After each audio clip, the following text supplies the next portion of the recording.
Tubular steel obviously won't burn, it won't rot. For a guy that spent 20 years in the oil and gas industry, I can tell you this rusty pipe is the most dependable thing that you can put in contact with water and soil.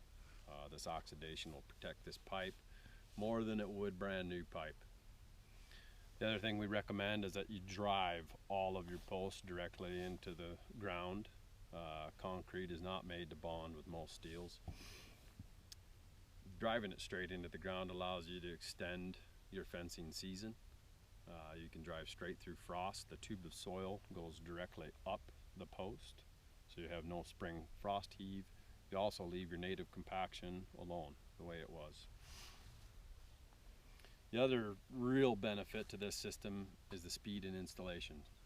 Contractors, producers, time is money.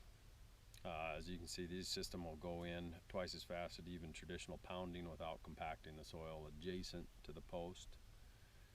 And we also have gone the extra mile to make sure all of our components are user and maintenance friendly. So that way, if there is maintenance required, we want to cut your maintenance time in half. Appreciate you.